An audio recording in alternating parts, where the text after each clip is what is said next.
এই ছেলে আমারে নিয়ে আসছে, আমি জানি ওই আমার সন্তান। অশ্রুসিক্ত চোখে নিজের অসহায়ত্বের কথা বলছিলেন অভাগী মা অঞ্জলি রানী। 3টি সন্তান গর্ভে ধারণ করে মানুষ করা এই মায়ের শেষ ঠিকানা হয়েছে বৃদ্ধাশ্রমে।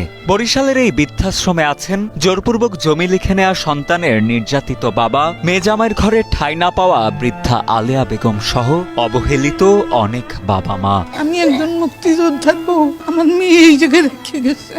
এই সাক্ষাৎ আমাকে যথেষ্ট সহযোগিতা করছে এভাবে জব্বর মেয়া এই এবং এখানে এরপর আমি ভিড়জাবারের দেশে গেছি, আমার নিয়ে এসেছি সাক্ষাৎ মেয়ে আমাকে আসতে বলছে। বৃদ্ধাশ্রমটির পেছনে রয়েছে অনেক করুণ গল্প। নিজের বাবা মায়ের প্রতি ভাইদের অনীহা দেখে বয়স্ক মানুষদের সুখের ঠিকানা খুঁজতে শুরু করেন বরিশালের সাখাওয়াত হোসেন। সুখের ঠিকানা খুঁজতে গিয়ে দিনে দিনে আমার এখানে অনেক বৃদ্ধরা বেড়ে যাচ্ছে। এখনও অনেক বৃদ্ধদের হাতে পায়ে ধরে আমাদেরকে রাখার জন্য অনুরোধ করে, কিন্তু তাদেরকে না রেখে পারতেছি না। তাদের কান্না মনে হয় যেন আমার মা আমাকে অনুরোধ করে। 2020 সালে বরিশালের বাকেরগঞ্জে একটি ভবন ভাড়া নিয়ে বৃদ্ধাশ্রমটির কার্যক্রম শুরু করেন তিনি। যাত্রাটা মাত্র 15 জন অসহায় বৃদ্ধ বৃদ্ধাকে নিয়ে শুরু হলেও বর্তমানে নগরীর কাউনিয়া হাউজিং এলাকায় 9টি দ্বিতল ভবন ভাড়া নিয়ে চলছে সাখাওয়াতের বৃদ্ধাশ্রমের কার্যক্রম। বর্তমানে সাখাওয়াতের এই বৃদ্ধাশ্রমে রয়েছে 70 জন পুরুষ ও 25 জন নারী। স্ত্রী ডিভোর্স দিয়ে চলে গেছে, এখন এই কেউ আত্মীয় স্বজন কেউ রাখতেছে না, খাওয়াইতেছে না, নিরুপায় হয়ে তারপরে এই জায়গায় আসছি।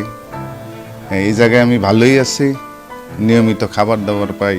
বৃদ্ধাশ্রমটির প্রতিষ্ঠাতা ও পরিচালক সাখাওয়াত হোসেন জানান, বরিশালে কোনো সরকারি বৃদ্ধাশ্রম না থাকায় দিন দিন বেড়েই চলেছে তার বৃদ্ধাশ্রমটিতে আশ্রয় প্রত্যাশী মানুষদের সংখ্যা। অনুদান নির্ভরে বৃদ্ধাশ্রমটির পেছনে প্রতি মাসে খরচ হয় অন্তত 7 লাখ টাকা। মাসিক খরচের তুলনায় অনুদান কম আসায় বিপাকে পড়েছেন প্রতিষ্ঠাতা সাখাওয়াত। রয়েছে পর্যাপ্ত পরিমাণ জায়গার অভাবও। এমতাবস্থায় বৃদ্ধাশ্রমটিকে এগিয়ে নিতে সরকারি সহযোগিতা কামনা করেন জনদরদি সাখাওয়াত হোসেন। বৃদ্ধ মায়েদের বাবাদের আশ্রয় দিতে গিয়ে আমি নিজেই এখন অসহায় হয়ে গেছি, তাদের খাদ্য যোগান দিতে পারতেছি না।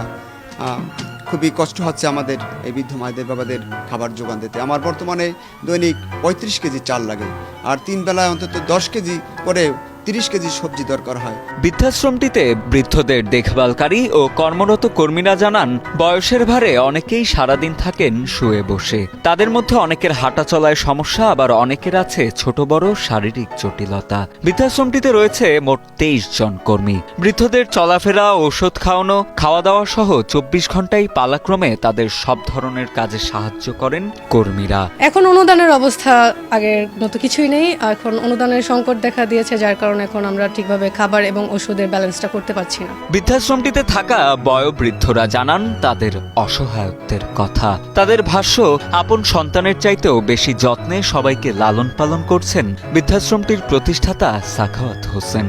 থাকার জায়গা নিয়ে কিছুটা সমস্যা থাকলেও কোনো অভিযোগ নেই তাদের। তবে বৃদ্ধাশ্রমটির সার্বিক উন্নয়নে সরকার ও সংশ্লিষ্ট মহলের সহযোগিতাও কামনা করেন তারা। জনগণ যারা আছে তারা সহযোগিতা করলে আমরা বৃদ্ধ যারা আছি তাদের সুবিধা হয়। এদিকে সমাজসেবা অধিদপ্তরের পক্ষ থেকে বৃদ্ধাশ্রমটিকে সহযোগিতার আশ্বাস দিয়েছেন বরিশাল বিভাগীয় সমাজসেবা কার্যালয়ের উপপরিচালক আল মামুন তালুকদার।